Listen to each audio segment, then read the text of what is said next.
Hey, welcome to another episode of GeekOutdoors.com. So let's talk about YouTube goals, because I think anybody who starts a channel normally has a goal or plan in mind of where they want to take their channel. Now for myself, after having produced more than 1,000 videos and having been on YouTube for years now, my goals have definitely shifted over time.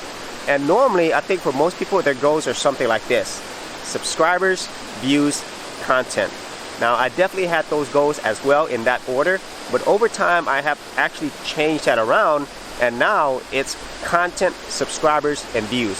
So if you're wondering why I have it in that priority, it's because of one word, and that is control. Because whenever you have your main goals as subscribers and views, you don't have as much control over that. That's really dependent upon what YouTube wants to promote, whether or not people are watching it, the algorithms. All of those things are really out of your control. However, if you focus on the content, that is something that you can control.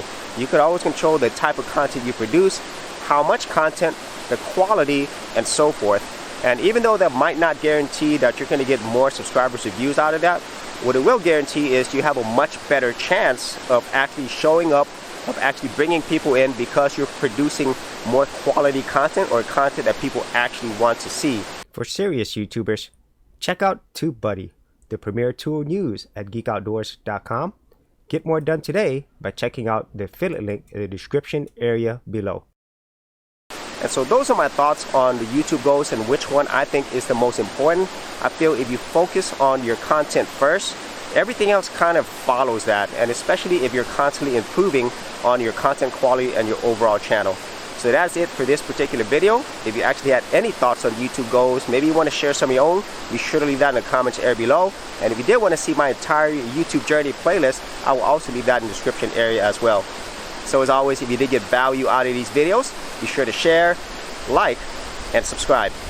Hey geeks, if you are a creative geek like me and you wanted to learn how to create content on YouTube and other places on the internet, then check out my Go Content Creators Group, where you get access to additional videos and content for all the creative geeks out there. And the best part of it is, all of this is free. Simply head over to the link below, check out my page, and sign up for my Go Content Creators Group. Thanks for watching, and I'll see you on the other side.